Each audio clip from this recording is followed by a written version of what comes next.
Hi friends, welcome to my channel. ನನ್ನ ಹೆಸರು ಮೇಘಾ ಅಂತ. ಇದು ನನ್ನ ಚಾನಲಲ್ಲಿ ಫಸ್ಟ್ ವಿಡಿಯೋನ ಅಪ್ಲೋಡ್ ಮಾಡ್ತಾ ಇರೋದು. ಅದು ನಾನು ಇಂಡಿಯಾದಿಂದ ಕೆನಡಾಗೆ ಟ್ರಾವೆಲ್ ಮಾಡ್ತಿರೋ ವಿಡಿಯೋನ ಅಪ್ಲೋಡ್ ಮಾಡ್ತಾ ಇದ್ದೀನಿ.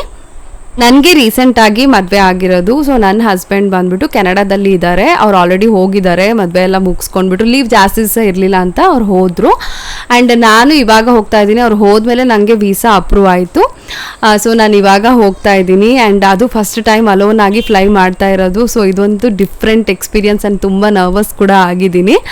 ನನ್ನನ್ನು ಇಲ್ಲಿ ಕೆಂಪೇಗೌಡ ಇಂಟರ್ನ್ಯಾಷನಲ್ ಏರ್ಪೋರ್ಟಿಗೆ ಬಿಡೋದಕ್ಕೆ ನಮ್ಮಮ್ಮ, ನಮ್ಮ ಅಕ್ಕ ಆ್ಯಂಡ್ ನನ್ನ ಜೀಜು ಬರ್ತಾ ಇದ್ದಾರೆ. ಆ್ಯಂಡ್ ನಾನು ಬೆಂಗಳೂರು, ನಮ್ಮೂರು ಬಂದ್ಬಿಟ್ಟು ಶಿವಮೊಗ್ಗ. ಸೊ ಶಿವಮೊಗ್ಗದಿಂದ ಬೆಂಗಳೂರಿಗೆ ಬಂದ್ಬಿಟ್ಟು ಬೆಂಗಳೂರಲ್ಲಿ ನಮ್ಮ ಅಕ್ಕನ ಮನೇಲಿ ಸ್ವಲ್ಪ ಸ್ಟೇ ಆಗಿ 1-2-3 ಡೇಸು. ಅದಾದಮೇಲೆ ನಾನು ಇವಾಗ ಹೊರಡ್ತಾ ಇದ್ದೀನಿ. ನಾನು ಡಿಪೆಂಡೆನ್ಸಿ ವೀಸಾದ ಮೇಲೆ ಹೋಗ್ತಿರೋದ್ರಿಂದ ಡಾಕ್ಯುಮೆಂಟ್ಸ್ ಏನೇನು ಕೇಳ್ತಾರೆ ಅಂತ ನನಗೆ ಹೇಳಿದರು ಇಮಿಗ್ರೇಷನ್ನಲ್ಲಿ. ಸೊ ಅದನ್ನೆಲ್ಲದನ್ನು ಕ್ಲೀನಾಗಿ ಇಟ್ಕೊಂಡಿದ್ದೆ. ನಿಮಗೇನಾದರೂ ಅದ್ರ ಬಗ್ಗೆ ಇನ್ಫಾರ್ಮೇಷನ್ ಬೇಕು ಅಂತ ಅಂದರೆ ನನಗೆ ಕಾಮೆಂಟ್ ಮಾಡಿ, ನಾನು ಅದ್ರ ಬಗ್ಗೆನೇ ವಿಡಿಯೋ ಮಾಡಿಬಿಟ್ಟು ಅಪ್ಲೋಡ್ ಮಾಡ್ತೀನಿ. ಆ್ಯಂಡ್ ನಾವು ಎಲ್ಲಿಗಾದರೂ ಟ್ರಾವೆಲ್ ಮಾಡಲಿ ಏರ್ಪೋರ್ಟಿಗೆ 1-3 hours ಮುಂಚೆನೇ, ನಮ್ಮ ಫ್ಲೈಟ್ ಇರುತ್ತಲ್ಲ ಅದಕ್ಕಿಂತ 1-3 hours ಮುಂಚೆನೇ ಹೋಗಬೇಕು. ಯಾಕಂದರೆ ನಮಗೆ ಎಷ್ಟು ಜನ ಇರ್ತಾರೆ, ಲಗೇಜ್ ಚೆಕ್ ಇನ್ ಮಾಡಬೇಕಾಗಿರುತ್ತೆ, ಇಮಿಗ್ರೇಷನ್ ಚೆಕ್ ಇನ್ ಇರುತ್ತೆ, ಸೆಕ್ಯೂರಿಟಿ ಚೆಕ್ ಇನ್ ಇರುತ್ತೆ. ಅದರಲ್ಲೆಲ್ಲ ತುಂಬ ಲೈನ್ ಇತ್ತಂದರೆ ನಮ್ಮ ಫ್ಲೈಟ್ ಮಿಸ್ ಆಗೋ ಚಾನ್ಸಸ್ ಕೂಡ ಇರುತ್ತೆ.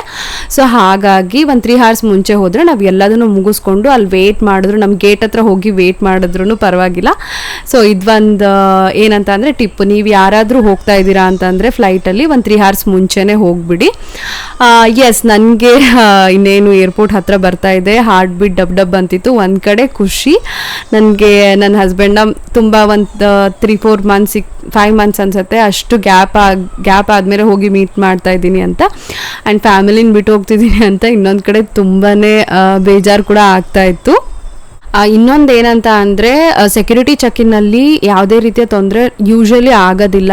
ಆದರೆ ಲಗೇಜ್ ಚೆಕ್-ಇನ್ ಮಾಡಬೇಕಾದ್ರೆ ಸ್ವಲ್ಪ ಪ್ರಾಬ್ಲಮ್ ಆಗಬಹುದು. ಏನಾದರೂ ನಾವು ಕ್ಯಾರಿ ಮಾಡ್ತಾ ಇರೋ ಐಟಮ್ಸ್ಗಳು ತೊಗೊಂಡು ಹೋಗಂಗಿಲ್ಲ ಅನ್ನೋದು ಗೊತ್ತಿಲ್ಲದಂಗೆ ತೊಗೊಂಡು ಹೋಗ್ಬಿಟ್ರೆ ಪ್ರಾಬ್ಲಮ್ ಆಗುತ್ತೆ. ಇಲ್ಲಾಂತಂದರೆ ವೆಯ್ಟ್, ನಾವು ಮನೇಲಿ ನೋಡಿದ ವೆಯ್ಟಿಗೂ ಅಲ್ಲೂ ಸ್ವಲ್ಪ ಹೆಚ್ಚು ಕಡಿಮೆ ಬಂದರೆ ಒಂದೊಂದ್ಸಲಿ ಓಕೆ ಅಂತ ಬಿಡ್ತಾರೆ, ಇಲ್ಲಾಂತಂದರೆ ಎಲ್ಲದನ್ನು ತಗ್ಸಾಕ್ಬಿಡ್ತಾರೆ. ಅದೊಂದು ನರ್ವಸ್ ಇರುತ್ತೆ. ಮತ್ತು ಇನ್ನೊಂದು ಏನಂತ ಅಂದರೆ ಗೋಲ್ಡನ್ನ ಕ್ಯಾರಿ ಮಾಡ್ತಾ ಇದ್ರೆ ಕೆಲವೊಂದ್ಸಲಿ ತುಂಬಾ ಪ್ರಾಬ್ಲಮ್ ಮಾಡಿಬಿಡ್ತಾರೆ. ಎಲ್ಲ ಕ್ವಶನ್ಸ್ ಕೇಳ್ಬಿಟ್ಟು ಅದಕ್ಕೆ ಎಕ್ಸ್ಟ್ರಾ ನಾವು ಪೇ ಮಾಡೋ ಥರ ಎಲ್ಲ ಮಾಡ್ತಾರೆ. ಸೊ ಹಾಗಾಗಿ ನೀವೇನಾದರೂ ಗೋಲ್ಡ್ ತೊಗೊಂಡು ಹೋಗ್ತಾ ಇದ್ದೀರಾ ಅಂತ ಅಂದರೆ ದಯವಿಟ್ಟು ಬಿಲ್ನ ಕೂಡ ನಿಮ್ಮ ಜೊತೆಗೆ ಕ್ಯಾರಿ ಮಾಡಿ. ನಾನು ಕೂಡ ನಾನು ಏನು ತೊಗೊಂಡು ಹೋಗ್ತಿದ್ನೋ ಪ್ರತಿಯೊಂದು ಒಂದು ನೋ ಸ್ಪಿನ್ನಿನ ಬಿಲ್ ಕೂಡ ನಾನು ತೊಗೊಂಡೋಗಿದ್ದೆ. ಯಾಕಂದರೆ ಒಬ್ಬಳೇ ಟ್ರಾವೆಲ್ ಮಾಡ್ತಾ ಇರೋದ್ರಿಂದ ಏನಾದರೂ ಕ್ವಶನ್ ಕೇಳಬಹುದು ಅಂತ. ಅದಾದಮೇಲೆ ಇಮಿಗ್ರೇಷನ್ ಚೆಕ್-ಇನ್ನಲ್ಲಿ ತುಂಬಾ ಕ್ವಶನ್ಸ್ ಕೇಳ್ತಾರೆ. ಬಟ್ ನನಗೆ ಡಿಪೆಂಡೆನ್ಸಿ ವೀಸಾದಲ್ಲಿ ಹೋಗಿರೋದ್ರಿಂದ ಏನೇನು ಕ್ವಶನ್ಸ್ ಕೇಳಿದ್ರು ಅನ್ನೋದನ್ನು ಕೂಡ ನಾನು ನಿಮಗೆ, ಇದು ನಾನು 3 part ಆಗಿ ನನ್ನ ಇಂಡಿಯಾದಿಂದ ಕೆನಡಾಕ್ಕೆ ಹೋಗ್ತಾ ಇರೋ ಜರ್ನಿನ ಒಂದು 3 part ಆಗಿ ಡಿವೈಡ್ ಮಾಡಿಬಿಟ್ಟು ವಿಡಿಯೋನ ಅಪ್ಲೋಡ್ ಮಾಡ್ತಾ ಇದ್ದೀನಿ. ಸೊ ನಾನು ಹೋಗ್ತಾ ಏನೇನು ಎಕ್ಸ್ಪೀರಿಯನ್ಸ್ ಆಯಿತು ಅನ್ನೋದನ್ನು ಎಲ್ಲದನ್ನು ಶೇರ್ ಮಾಡ್ಕೊತೀನಿ. ಎಂಡ್ವರೆಗೂ ಮಿಸ್ ಮಾಡದೆ ನೋಡಿ. ಇಮಿಗ್ರೇಷನ್ ಚೆಕ್-ಇನ್ನಲ್ಲೂ ಕೂಡ ತುಂಬಾ ಕ್ವಶನ್ಸ್ಗಳನ್ನ ಕೇಳ್ತಾರೆ. ಸಮಟೈಮ್ಸ್ ನಾವು ನರ್ವಸ್ ಆದಾಗ ಕ್ಲೀನಾಗಿ ಮಾತಾಡಿಲ್ದಂಗೆ ತಪ್ಪು ಉತ್ತರ ಕೊಟ್ಟರು ಅದು ಕೂಡ ಪ್ರಾಬ್ಲಮ್ ಆಗುತ್ತೆ. ಆ್ಯಂಡ್ ಇಲ್ಲಿ ಏರ್ಪೋರ್ಟಲ್ಲಿ ಕೂಡ ವೆಯ್ಟನ್ನ ಚೆಕ್ ಮಾಡ್ಬೋದಿತ್ತು ಲಗೇಜಿಂದೆಲ್ಲ. ಸೊ ಅಲ್ಲೂ ಕೂಡ ಒಂದ್ಸಲಿ ಮನೇಲೂ ನಾವು ಚೆಕ್ ಮಾಡಿದ್ವಿ. ಬಟ್ ಏನಾದರೂ ವ್ಯತ್ಯಾಸ ಬರಬಾರ್ದಲ್ಲ ಅಂತ ನಾನು ಇಲ್ಲೂ ಕೂಡ ವೆಯ್ಟ್ ಚೆಕ್ ಮಾಡಿದೆ. ಆ್ಯಂಡ್ ಥ್ಯಾಂಕ್ ಗಾಡ್ ಏನಂತ ಅಂದರೆ ನನಗೆ ಲಗೇಜ್ ಚೆಕ್ ಇನ್ ಮಾಡಬೇಕಾದ್ರೆ 1 kg 2 kg ಜಾಸ್ತಿನೇ ತೋರಿಸ್ತು. ಬಟ್ ಸ್ಟಿಲ್ ನನಗೆ ಏನು ಪ್ರಾಬ್ಲಮ್ ಆಗಲಿಲ್ಲ, ಇಟ್ಸ್ ಓಕೆ ಅಂತ ಕಳಿಸಿದ್ರು.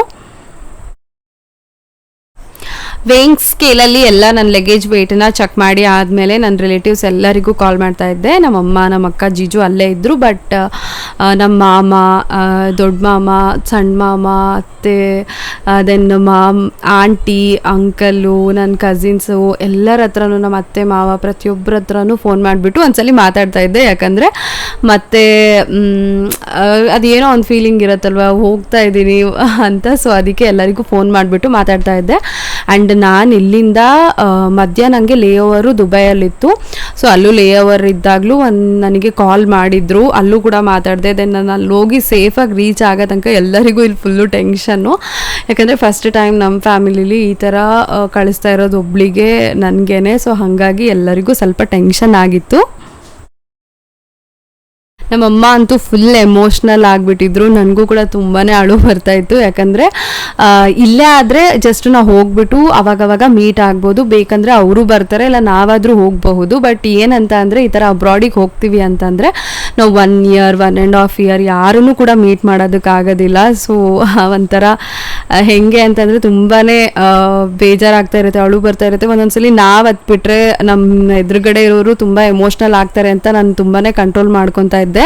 ನಮ್ಮ ಅಕ್ಕನೂ ಕೂಡ ತುಂಬಾ ಅಳ್ತಾ ಇದ್ಲು. ಆ್ಯಂಡ್ ನಮ್ಮ ಅಕ್ಕ ಅವಾಗ 5 ಮಂತ್ಸ್ ಪ್ರೆಗ್ನೆಂಟ್ ಇದ್ಲು. ಸೊ ಬೇಬಿನ ಕೂಡ ನೋಡೋಕ್ಕಾಗಿಲ್ಲ ಅನ್ನೋದು ತುಂಬಾ ಬೇಜಾರು ಇತ್ತು ನನಗೆ.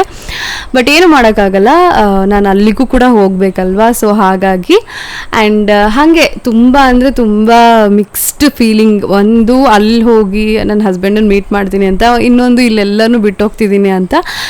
ನಾನಂತೂ ಯಾವತ್ತೂ ನನ್ನ ಫ್ಯಾಮಿಲಿಯಲ್ಲಿ ಯಾರನ್ನೂ ಬಿಟ್ಟಿರಲೇ ಇಲ್ಲ. ಇದೇ ಫಸ್ಟ್ ಟೈಮ್ ನಾನು ಹೋಗ್ತಾ ಇರೋದು.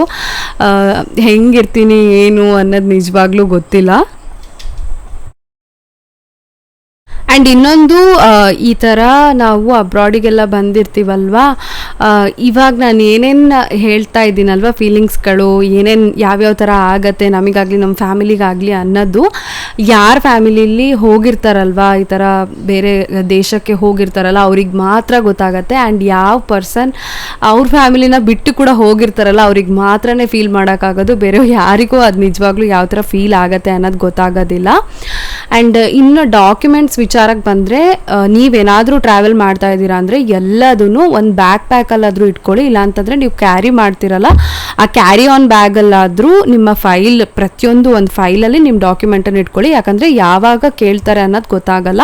ದುಬೈಲಾದರೂ ಕೇಳ್ಬೋದು, ಕೆನಡಾದಲ್ಲಾದರೂ ಕೇಳ್ಬೋದು, ಇಲ್ಲಾದರೂ ನಮಗೆ ಯಾವ ಡಾಕ್ಯುಮೆಂಟ್ ಆದರೂ ಕೇಳ್ಬೋದು. ಸೊ ನಮ್ಮ ಸೇಫರ್ ಸೈಡಿಗೆ ಎಲ್ಲ ಲಗೇಜನ್ನು ಚೆಕ್ ಇನ್ ಮಾಡಿಬಿಟ್ರೆ ಒಂದ್ಸಲಿ ನಾವು ಇಲ್ಲಿ ಇಂಡಿಯಾದಲ್ಲಿ ನಾವು ಎಲ್ಲಿ ಫ್ಲೈಟ್ ಸ್ಟಾರ್ಟ್ ಆಗ್ತಿರ್ತೀವಲ್ವ ಅಲ್ಲಿ ಒಂದ್ಸಲಿ ಲಗೇಜನ್ನ ಚೆಕ್ ಇನ್ ಮಾಡಿದ್ರೆ ನೀವು ಯಾವ ಡೆಸ್ಟಿನೇಷನ್ ಕಂಟ್ರಿ ಇರುತ್ತಲ್ಲ ಅಲ್ಲೇ ನೀವು ಮತ್ತೆ ಎಲ್ಲ ಆದಮೇಲೆ ಪಿಕ್ ಮಾಡ್ಕೊಳ್ಳೋದು. ಸೊ ಹಾಗಾಗಿ ಮಿಡಲಲ್ಲಿ ನಿಮಗೆ ಯಾವುದೇ ರೀತಿಯ ಆಪ್ಷನ್ ಇರೋದಿಲ್ಲ ಹೋಗಿ ನಿಮ್ಮ ಲಗೇಜನ್ನು ತೊಗೊಳೋದಕ್ಕೆ, ಲಗೇಜನ್ನು ಓಪನ್ ಮಾಡಿ ತೊಗೊಳೋದಕ್ಕೆ ಆಪ್ಷನ್ ಇರೋದಿಲ್ಲ. ಸೊ ಹಾಗಾಗಿ ನಿಮಗೆ ಏನೇನು ಡಾಕ್ಯುಮೆಂಟ್ಸ್, ನಿಮಗೆ ಎಮರ್ಜೆನ್ಸಿ ಏನೇನು ಬೇಕಲ್ಲ ಅದೆಲ್ಲ ನಿಮ್ಮ ಬ್ಯಾಕ್ ಪ್ಯಾಕಲ್ಲಿ, ಇಲ್ಲ ಅಂತಂದರೆ ನಿಮ್ಮ ಕ್ಯಾರಿ ಆನ್ ಬ್ಯಾಗಲ್ಲಿ ಮೆಡಿಸಿನ್ ಆಗಿರಬಹುದು, ಇಲ್ಲ ಗೋಲ್ಡ್ ಏನಾದರೂ ಇಟ್ಟಿದ್ದೀರಾ ಅಂತಂದರೆ, ಇಲ್ಲ ಅಂತಂದರೆ ನೀವೇನಾದರೂ ಫೈಲ್ ಇಟ್ಟಿದ್ದೀರಾ ಅಂತಂದರೆ ಎಲ್ಲದನ್ನು ಬ್ಯಾಕ್ ಪ್ಯಾಕ್ ಇಲ್ಲ ಕ್ಯಾರಿ ಆನ್ ಬ್ಯಾಗಲ್ಲಿ ನಿಮ್ಮ ಜೊತೆಗೇ ಇಟ್ಕೊಳ್ಳಿ. ಅದು ನಿಮ್ಮ ಜೊತೆಗೆ ನಿಮ್ಮ ಫ್ಲೈಟಲ್ಲೇ ತೊಗೊಂಡೋಗ್ತೀರಾ. ಬ್ಯಾಗ್ ಎಲ್ಲ ಅವರೇ ಕಳಿಸ್ತಾರೆ, ಅದೆಲ್ಲ ನಮ್ಮ ಕೈಯಲ್ಲಿರೋದಿಲ್ಲ, ಅವರೇ ಎಲ್ಲ ಟೇಕ್ ಕೇರ್ ಮಾಡ್ತಾರೆ. ಒಂದ್ಸಲಿ ಅದನ್ನು ನೀವು ಚೆಕ್ ಇನ್ ಮಾಡಿಬಿಟ್ರೆ ನಮಗೆ ಆ್ಯಕ್ಸೆಸ್ ಇರೋದಿಲ್ಲ. ನಮ್ಮ ಡೆಸ್ಟಿನೇಷನ್ ಕಂಟ್ರಿಗೆ ಹೋಗಿ ಅದನ್ನು ರಿಸೀವ್ ಮಾಡೋವರೆಗೂ ನಮಗೆ ಆ್ಯಕ್ಸೆಸ್ ಮಾಡೋಕ್ಕಾಗಲ್ಲ. ಈ back pack carry on bag ಆದರೆ ನಮ್ಮ ಜೊತೆಗೆ ನಾವೇ ತೊಗೊಂಡು ಹೋಗ್ತೀವಿ. ಹಾಗಾಗಿ ಆ್ಯಂಡ್ ಇನ್ನೊಂದೇನಂತ ಅಂದರೆ ಗೋಲ್ಡನ್ನು ಅಷ್ಟೇ, ಆದಷ್ಟು ನೀವೇನಾದರೂ ಗೋಲ್ಡ್ ತೊಗೊಂಡು ಹೋಗ್ತಿದ್ದೀರಾ ಅಂತಂದರೆ ಗೋಲ್ಡನ್ನು ನಿಮ್ಮ ಮೇಲೆ ಹಾಕ್ಕೊಳ್ಳೋಕ್ಕೆ ಟ್ರೈ ಮಾಡಿ. ಎಲ್ಲ ಗೋಲ್ಡ್ಗಳನ್ನು ನಮ್ಮ ಮೇಲೆ ತುಂಬ ಜನ ಹಾಗೆ ಮಾಡ್ತಾರೆ. ಇವಾಗ ನಾವೇನಾದರೂ ಕ್ಯಾರಿ ಮಾಡಿದ್ರೆ ಅದಕ್ಕೆಲ್ಲ ಬಿಲ್ ಕೇಳ್ತಾರೆ. ಸೊ ಹಾಗಾಗಿ ತುಂಬ ಜನ ಏನು ಮಾಡ್ತಾರೆ ಅಂದರೆ ಅವ್ರ ಮೈ ಮೇಲೆ ಹಾಕ್ಕೊಂಡು ಹೋಗೋದಕ್ಕೇ ಟ್ರೈ ಮಾಡ್ತಾರೆ. ನಾನು ಹಾಗೆ ಬಳೆ ಆಗಿರ್ಬೋದು, ಸರಗಳಾಗಿರಬಹುದು, ಉಂಗುರ, ಫಿಂಗರಿಂಗ್ ಆಗಿರಬಹುದು, ಈ ಥರದ್ದು ಎಲ್ಲದೂ ನನ್ನ ಮೈ ಮೇಲೆ ಹಾಕ್ಕೊಂಡು ಹೋಗಿದ್ದೆ ಅಷ್ಟೇ. ನಾನು ಬೇರೆ ಏನು ನೆಕ್ಲೇಸು, ಹಾರ ಈ ಥರದ್ದೇನೂ ತೊಗೊಂಡು ಹೋಗಿರಲಿಲ್ಲ. ಇನ್ ಕೇಸ್ ಆ ಥರ ತೊಗೊಂಡು ಹೋಗಿ ನಾನು ಕೇಳಿದ್ದೀನಿ, ಯಾರಾದರೂ ಈ ಥರ ನೆಕ್ಲೇಸ್, ಹಾರಗಳು ಏನಾದರೂ ಬೇರೆ ಬೇರೆ ಗೋಲ್ಡನ್ನ ತೊಗೊಂಡು ಹೋಗ್ತಾರೆ ಅಂತ ಅಂದರೆ ಅದನ್ನು ಕೂಡ ಅವರು ಮೈ ಮೇಲೆ ಹಾಕ್ಕೊಂಡು ಅದ್ರ ಮೇಲೆ ಏನಾದ್ರು ಜಾಕೆಟ್ ಹಾಕ್ಕೊತಾರೆ. ಯಾಕಂದರೆ ಆಡಾಗಿ ಕಾಣುತ್ತಲ್ವ ಎಕ್ಸ್ಪೋಸ್ ಆದರೆ. ಸೊ ಹಾಗಾಗಿ ಎಲ್ಲ ಹಾಕ್ಕೊಂಡ್ಬಿಟ್ಟು ಜಾಕೆಟ್ ಏನಾದರೂ ಹಾಕ್ಕೊಂಡು ಹೋಗ್ತಾರೆ. ಅದು ಒಂದು ಬೆಸ್ಟ್ ಆಪ್ಷನ್ನು. ಆ್ಯಂಡ್ ನೀವು ಏನೇನು ಗೋಲ್ಡ್ ಹಾಕ್ಕೊಂಡು ಹೋಗ್ತಿದ್ದೀರಾ, ತೊಗೊಂಡು ಹೋಗ್ತಿದ್ದೀರಾ, ಅದ್ರ ಬಿಲ್ಲು ಕೂಡ ತೊಗೊಂಡು ಹೋಗೋದನ್ನು ಮರಿಬೇಡಿ. ಇದು ಕೂಡ ನಿಮಗೆಲ್ಲ ಯೂಸ್ಫುಲ್ ಆಗತ್ತೆ ಅಂತ ನಾನು ಹೇಳ್ತಾ ಇದ್ದೀನಿ. ಆ್ಯಂಡ್ ಎಸ್, ಇವಾಗ ಫೈನಲಿ ಎಲ್ಲರಿಗೂ ಬಾಯ್ ಬಾಯ್ ಹೇಳಿಬಿಟ್ಟು ನಾನು ಹೋಗ್ತಾ ಇದ್ದೀನಿ ಒಳಗಡೆ. ಆ್ಯಂಡ್ ನಾನು ತೊಗೊಂಡು ಹೋಗ್ತಿದ್ದಿದ್ದು ಕಾರ್ಟ್ ಅಂತೂ ತುಂಬ ವೇಟ್ ಇತ್ತು, ನಂಗೆ ಲಗೇಜ್ ದಬ್ಬಕ್ಕೆ ಆಗ್ತಿರ್ಲಿಲ್ಲ. ಎಸ್, ಹೋಗ್ತಾ ಇದ್ದೀನಿ.